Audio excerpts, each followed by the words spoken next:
Paul needs to go to Rome. That is decided by Governor Festus and King Agrippa.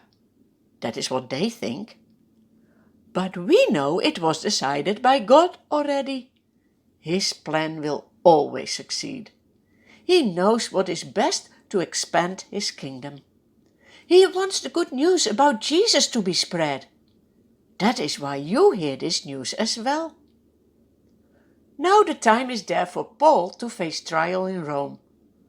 So he needs to sail for Italy.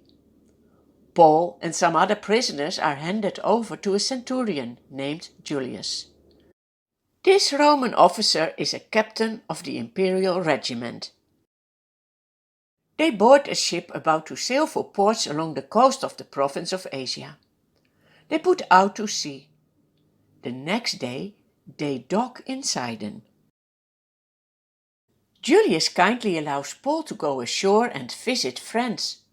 That is very nice. Now his friends can provide for his needs. Do you see God's care for Paul again? God is still the same. He also wants to provide in your needs. Do you trust him? From there, Paul and the others put out to sea again. But it is not easy to sail. Strong headwinds make it difficult to keep the ship on course. They pass the island of Cyprus. When they have sailed across the open sea off the coast of Cilicia and Pamphylia, they land at Myra in Lycia. There the centurion finds an Alexandrian ship coming from Egypt and sailing for Italy. He puts Paul and the other prisoners on board. There they go again. After many days of slow and difficult sailing, they finally near a port in Asia. But the wind is against them. They can't hold their course. So they sail south to the island of Crete. They move along the coast with difficulty and finally arrive at Fair Havens. Much time has been lost. During this time of the year, the weather is becoming dangerous for sea travel. So Paul warns, "Men, I can see that if we go on, our voyage is going to be disastrous.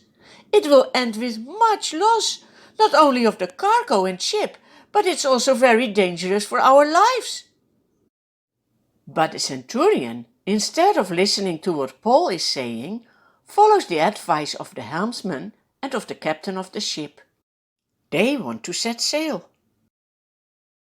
Since the harbor where they are is unsuitable to winter in, the majority decides that they should sail on, hoping to reach Phoenix and winter there.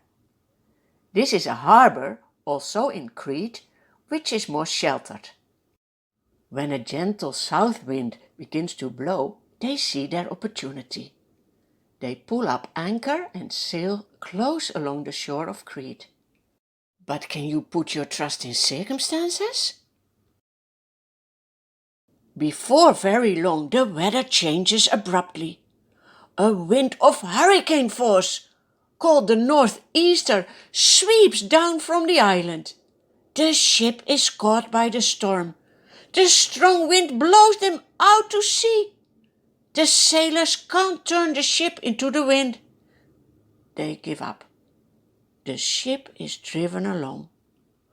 Oh, why didn't they listen to Paul's warning? How will they ever reach Rome?